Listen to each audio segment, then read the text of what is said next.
நல்ல மழை. கொஞ்சம் நஞ்சம் இல்லை, செமத்தியா மழை.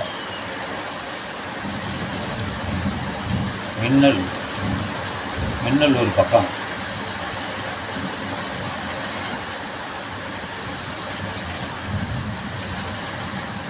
இடி ஒரு பக்கம். கொஞ்ச நேரம்தான்.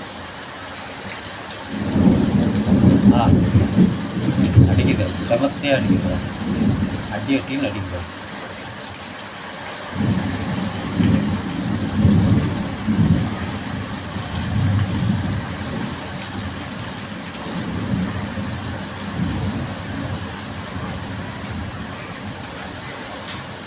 அப்படியே செடியெல்லாம் அப்படியே அலை பாயும், எல்லா செடிகளும். ஒருத்தர் நனைஞ்சிக்கிட்டே ஒருத்தர் குழந்தைய அழைச்சிட்டு போகிறார் பாவம்.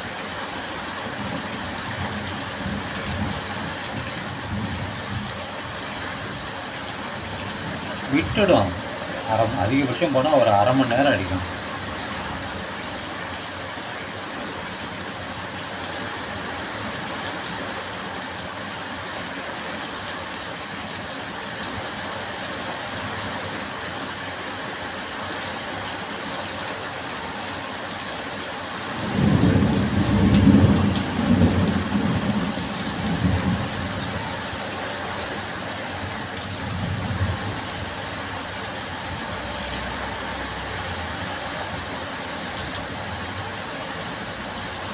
இந்த அரளி செடி அது ஒருத்தர் வராரு, நனைஞ்சிக்கிட்டே வராரு. இன்னொரு அம்மா அதுதான் எதையோ எடுத்துகிட்டு போகிறாங்க. காற்றுல பறக்குது எல்லாம்.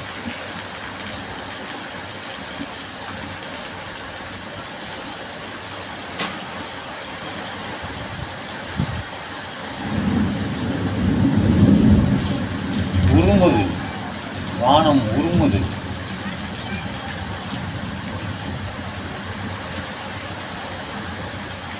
மணி என்னாச்சு? 3:10.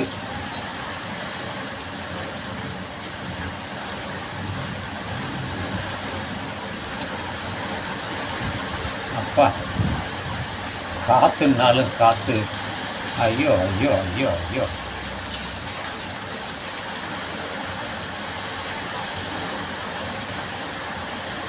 செம காற்று.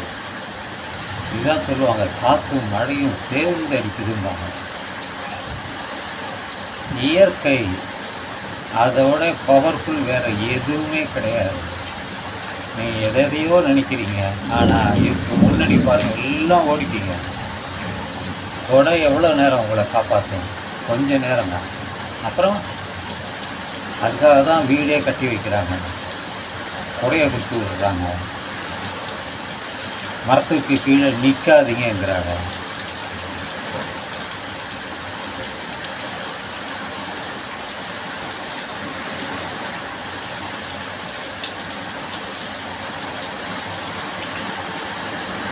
மின்னல் இடி உடனே வரும், கவனிச்சுக்கிட்டே இருங்க. அடிச்சிட்டு ஏன் முதல்ல மின்னல் வந்தது, ஏன் அப்புறம் இடி அப்புறம் வந்தது, அது விஞ்ஞானபூர்வமாக தெரிஞ்சவங்க சொல்லுவாங்க. ஏனென்றால் ஒளியின் வேகம் அதிகம், அது உடனே வந்துடுது. ஆனால் சவுண்டு அது லேட்டாக தான் வரும், அதனுடைய அலைகள் அவ்வளவுதான். அதான் ரெண்டுக்கும் உள்ள வித்தியாசம். விஞ்ஞானம் தெரிஞ்சவங்களுக்கு புரிஞ்சிடும், விஞ்ஞானம் தெரியாதவங்களுக்கு ஏதோ கொக்கு மழை பெய்யுது, அதை பண்ணு இதை பண்ணு எல்லாம் கதை சொல்லுவாங்க.